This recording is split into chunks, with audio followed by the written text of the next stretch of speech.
I want to show you where there is some sunshine this afternoon. This is Appalachian State up at Boone right now, where they got some breaks in the clouds up there. Not the case here in the Piedmont yet. I do want to take you back and show you this radar once again, where we have the rains from early this morning. A little thunderstorm activity we rolled through too. It was a little more isolated once it got down here into the Triad, but you may have heard some thunder this morning. Might have woken you up a little bit. Most of that's cleared the area already. All we've got left over are some of these clouds that have been kind of pesky across central North Carolina, having a hard time breaking up, but there's some of the sun that's up along some of the mountain counties and some more sun down to the east at this hour too. Estimated rainfall totals from the Doppler radar showing anywhere from 1/4 of an inch up around Mount Airy, higher amounts of 1/3 of an inch back up over areas of Wilkes and into Ashe County too.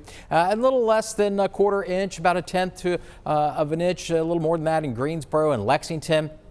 And even less amounts. You saw how that line fell apart. It gets down to Alamance and Randolph County, so not much there. But we'll take the rain we can get. We need as much as we can get, so every drop does count out there. Temperatures had a hard time. It's mainly because of the clouds out there. We're into the low 60s for the most part across the region. The mountains where they have had some sun, they are warmer than we are right now. It's 69 in Boone and 68 up at Jefferson and Ashe County. And the winds are out of the west and the southwest. Typically that would really warm us up, but with no sunshine out there, we're having a hard time of that. We may get another degree, 2 or here or there before the sun starts to set, which is after 8 o'clock later on this evening. We're in this moderate fire danger forecast category for the rest of the day today, so we're out of these high and very high levels for the first time in quite some days and weeks. And then tomorrow we're in a low level. We don't have this on our legend up here off the top because we really don't talk about low-level fire danger, but that's the forecast for tomorrow. Here's some of the high pressure jets down over the south. The storms are back out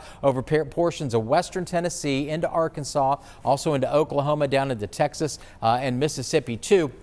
And that's the area we'll want to watch tomorrow. As this front pushes through tomorrow afternoon, we'll get a little prefrontal trough to develop across the area in the afternoon, and that may fire off a few showers. And we might even get a little bit of rain tomorrow morning across the area before that front crosses through tomorrow afternoon. So here's the setup, and I do want to tell you that this scenario I'm going to show you is probably the rainiest of those. So if you get a little less than this, don't be shocked by that, because it looks like there might be kind of an upper level system that might kind of split some of this rain off to the north and down to the south tomorrow. So this is around breakfast time, 6-7 o'clock in the morning, and you see the rain still back out to our west and some heavy cells in there too. As it comes into the mountains, breaks up a little bit, at least the intensity does, and we get some showers in here late mid-morning, late morning, and then into the early part of the afternoon, some showers in here. Notice how things break up. We get some sun in here in the afternoon. Then here comes the front as we go in late afternoon into the evening, and then that's kind of where these storm cells kind of get scattered a little bit more,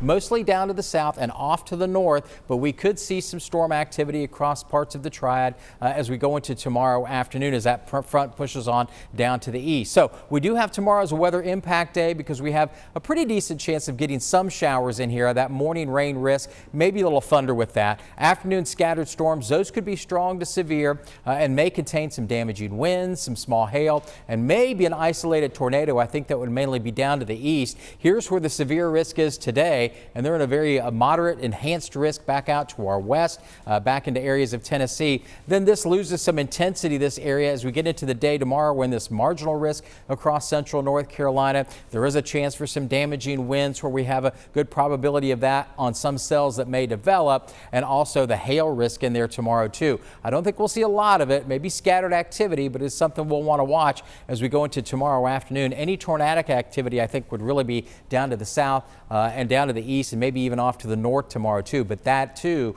will be an item we'll have to watch as we go into tomorrow afternoon. So be weather aware tomorrow, especially into the afternoon hours. We'll take some nice gentle rains if we can get them in here in the morning. Temperatures tomorrow hold in the mid 70s. That's right around average really. And then we're kind of dry Thursday and Friday, maybe an evening shower Friday. Another chance for some showers in here Saturday. That would be good. And temperatures hold in the 60s for highs Friday through Sunday. And then we see some dry conditions right now the way it looks Monday and Tuesday next week.